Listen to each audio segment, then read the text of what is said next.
Hey guys, so this is entering a sale part two. In part one, we discussed and went through the process of actually putting an order in, whether that was a purchase or just redeeming service, and then how to actually check out. This time, we're going to go delve deeper into checking out, looking at the different payment type options that are available, and also how to enter tips. So let's go ahead and jump right in. I want to go ahead and just create something. I'm going to create a package. Let's say it was sold by Hannah. It was arms. Okay. Arms package is 6. Okay, again, same thing. Make sure the price here and here are the same. If you're for whatever reason, if you're going to adjust it, make sure so they're saying they're not matching. So yes, you want to make sure the two match. Hit save. This generated package in part one, I said yes, but actually, we're supposed to hit no. So that's just one clarification. Same thing, so we're not going to add any more. But let's say this person comes in and they're also redeeming their treatment, right? If they're not redeeming it, you would just leave it blank. So we know $4.99 is the total. You hit sale. Now, there are a couple things.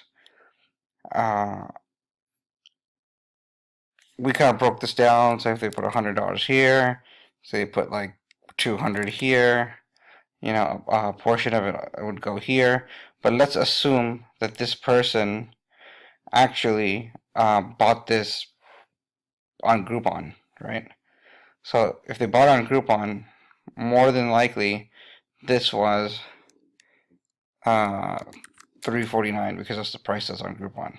So we're gonna hit $3.49 for both. Do you want to package? No. Then you'll come back into here, hit sale, and under Groupon you're gonna choose $3.49. It's very important that you do that. Now let's probably clear this out. Okay, now let's assume that this person also left a tip, right? So they charged a credit card for $10 of tip, right? So now that the system is wanting you to do, it's assuming that you're going to take $10 out of the register and hand it to the technician.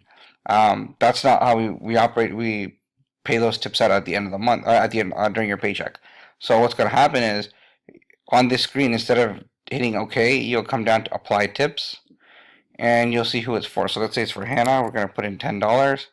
Hit OK, and now change due is 0, and then you can go ahead and hit OK, and it'll go ahead and clear the transaction. And at the end of when you're doing the end of the day closing, those tips will come in. You have to put those back into the system.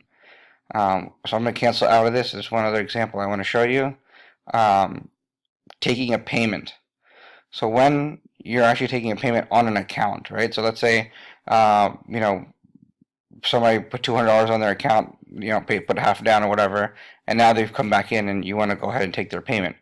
The first thing you're going to be doing is when somebody checks in, you want to make sure if they owe a payment, then you want to collect it even before this transaction happens. So the first thing you'll do, as soon as they come in and check in, you'll say, hey, you know, you have a payment due. Can we go ahead and take care of that now? And so you'll come into the system.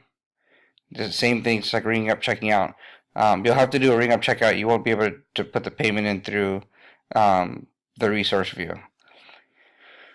But what you'll do is you'll come over to account payment, and let's say if there's a balance, it'll say existing balance. It'll give you an amount. So let's just say it's $100, right? So we'll put 100 in, hit OK,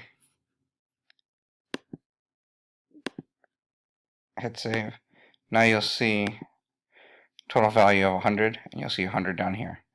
Okay, you'll hit sale, and then you can choose, you know, if you 50 here and, you know, 50 here or something like that, and change due is 0, and then you would just hit OK.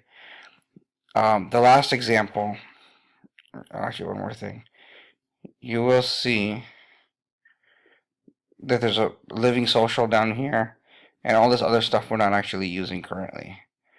Okay, is entering in a refund. So let's go to ring up, register ring up, last name again. I've already put in a transaction. So here you can see we have 6 abdomen left. Gonna go to refunds, and this is a little bit different than what you would normally think you're supposed to do, and I'll explain that. You go to refunds, you click on packages and series. Now, as you can see, it shows that we have a quantity of 6 left, and here we can enter in a refund quantity. So we're going to put in a quantity of 6 because we want to refund it all. Okay. The problem is that you don't get a refund value. It shows as $0. So what we're going to do is you're going to come over to services and products. Just choose for employee, you're going to choose the person who actually sold the package originally. And the reason you're doing that is so that way it takes away from their commission as opposed to taking away from somebody else's. Put in service, okay, I can't spell. Put in a service called refund. And here you put in the price. So let's say refunding it for $2.99. Hit OK. So now we've brought this down.